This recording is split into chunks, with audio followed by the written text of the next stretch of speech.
What's going on, people? Hope you're doing good. Welcome to another double review. Today I've got two films that I really cannot wait to suggest to you.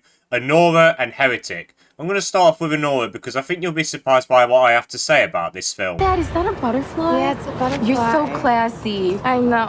I got dollar signs like a real hoe.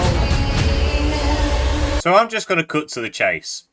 Anora is my favourite movie of 2024.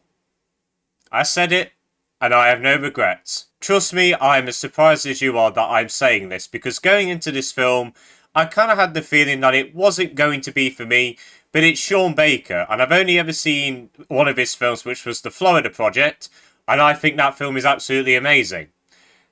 And I was so surprised by how much I love this film.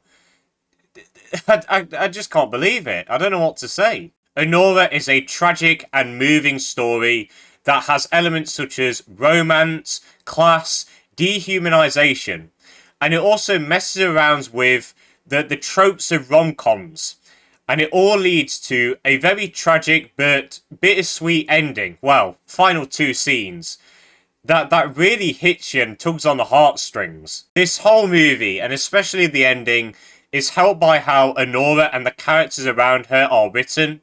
Anora is someone that you really want to root for. You really do feel bad for her after what happens halfway through this film. She just gets beaten down to the ground. Throughout this film, you feel so bad for her because you feel like she's finally gotten out of this rut, finally having a life that she thinks that she finally deserves, that she does finally deserve. And in a matter of minutes, it's just gone all down the drain. And it's not even her fault. I also really liked how they interweaved her character with this other character called Igor.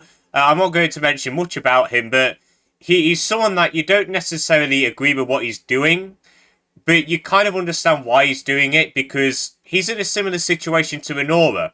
They both come from poor backgrounds, they need to survive somehow, and I think their connection with each other that they grow throughout the movie, it is just really realistic and sweet. But what I really appreciated about this movie was that it was very slow pace.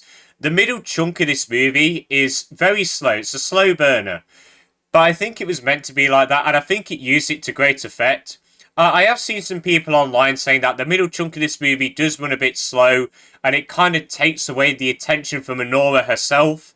Now, that is the case. But I think that was done on purpose to flesh out the side characters a little bit more, flesh out their relationships with each other and Anora herself. And I really do think that if it wasn't for that slow burn in the middle, I really don't think the ending of this film would have hit as well. I also really love the way that Baker uses comedy. He just adds in just enough of a joke, just to make you laugh while not ruining the tension of the scene. And most of the dialogue, in fact a lot of the dialogue in this film is very comedic. And I think the actors did a really good job at pulling off this dialogue and balancing the tone of it with very comedic while also being very serious at the same time. And technically, this movie is absolutely beautiful. I love how Baker used colours throughout the movie. The first half is very colourful, vibrant, almost neon-like. And then the last hour, last half of this movie is so dull and dreary because this is the moment where it all goes downhill. I also really like how this movie was directed and how the camera moved, how shots at the beginning are contrasted at the end to fit the emotions of the scene. And I think the editors did a really good job at pacing this movie. Even though it was a slow burn, it never overstayed its welcome. And finally, the performances are all absolutely fantastic. Mikey Madison, I'm going to be honest, she's nearing Oscar worthy with this performance. Absolutely fantastic. She has to pull off so many different emotions. I like the subtlety in her performance, how there's many scenes where she doesn't say anything, but you know how she's feeling. So she just did an absolutely fantastic job in this film. And I apologise if I pronounce this name wrong, but Mark Edelstein, I believe that's how you pronounce it. I apologise if I said that wrong. It took me a bit of time to get used to his performance, but over time, I kind of got into it. And later on in the film, you understand why he was acting that way. So I really did appreciate his different kind of performance in this film that you don't really see in these sort of films. And that's all I kind of want to say about Anora. I don't want to say too much because I really do think you should go into this film as blind as possible. Try not to watch any of the trailers. They don't spoil much, but it's better to go in blind. If you're not looking forward to this film, I think you'll be pleasantly surprised. I certainly was. I was not expecting to get into this film at all. But this was one of the most moving and emotional movies of the year. Oscar-worthy performances, brilliantly shot, a really engaging story and a clever twist on the rom-com formula. Anora, I can't believe I'm going to say this, best film of 2024, and of course it's going to get the prestigious 10 out of 10 rating.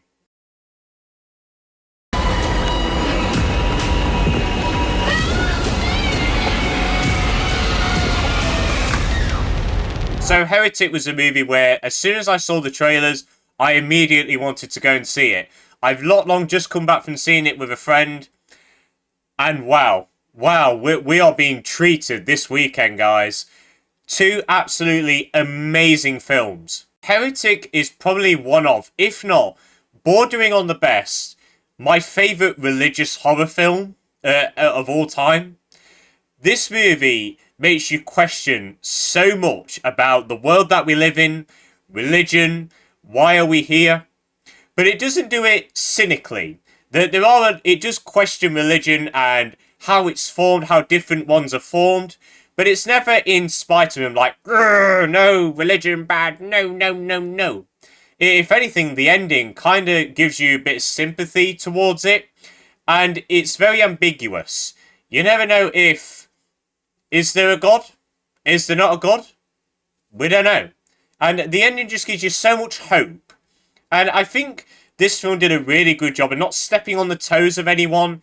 It's a movie that anyone of any religion can watch. And you are just hooked to the screen from minute one. My friend even admitted that he needed the toilet for the last half an hour of this movie, but he didn't want to go because he really wanted to see this film.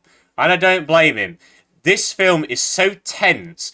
And what I really liked was that the horror wasn't jump scares or anything. There was one jump scare, and it's kind of hard to call it a jump scare, really. It's mainly through dialogue from Hugh Grant's character, where the horror elements really come in. Hugh Grant is the reason why this film is so tense and scary at many times. This is one of his best performances. This is something that we don't really see him play at all. Honestly, give him more roles like this. He pulled off this role perfectly. And what really impressed me was that he was funny. He made you laugh so many times. And it's weird because this guy is genuinely unnerving. You're scared for these two girls. But, I don't know, the humour made you kind of like him a little bit. And when you listen to what he says, and the ways that he proves his points, you kind of agree with him. But at the end, you'd still do agree with what he's saying. But you know that he's wrong as a whole. And I just really like how they wrote this character from beginning to end. And the two girls, Sister Barnes and Sister Paxton, you really do care for them as well. You hear their tragic backstories, you really do feel for them. You're worried for them throughout this journey that they've just been forced to go on. And I really like their conclusions. And technically, this movie is absolutely fantastic. I love how creative they were with the camera movements and how they shot this house. For example, there's this shot where Sophie Thatcher's character turns a candle. And usually you just fix on the candle while she turns it. But not this time, you actually turn with the candle. So you can actually see Sophie Thatcher's reaction to what's on it. Just really creative shots like that I really did like. And also the sound design. You can hear every little cog turning and the impact of some stabs and bangs and everything like that. This is really a movie that's meant to be seen on the big screen with really good speakers. And the performances, I've already mentioned Hugh Grant, but Sophie Thatcher, I mean, I think she's a great actress. I really cannot wait to see what she does in the future. Chloe East as well as Sister Paxton killed it in her role as well. Everyone here is doing a great job. Also, Topher Grace is in this, which I was not expecting. I mean, he's not in the film for much. I can't really judge his performance because, I don't know, he's kind of just a one-note character. You don't really know out about him. But, you know, it's Topher Grace. I like him. And if I am going to talk about one little flaw in this movie, I say it's a flaw, it's a little nitpick. There are some questions that are never fully answered, ones that I would have liked answering. I know this film is open to interpretation by the end in many ways, but there's just some parts of this movie where it's like, well, what about that? I'd like to know that, you know?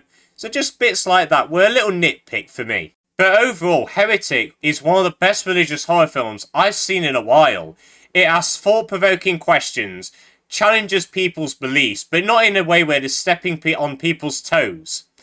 It does it in a really hopeful and, how can I put it, a non-judgmental way. They just say, maybe think about this. And the ending was very hopeful to what was a very dark movie.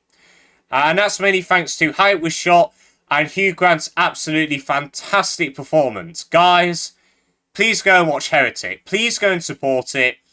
This film is worth your money all day. Whether you're religious or not, I think you'll have something to enjoy in this film. So Heretic is going to get a nice, lovely 9.5 out of 10. And guys, that is it for the end of this double review. If you have seen any of these films, do let me know your thoughts on them. Did you like them? Did you not? Let me know. But I hope you all enjoyed this video. Have a good day. And see you later.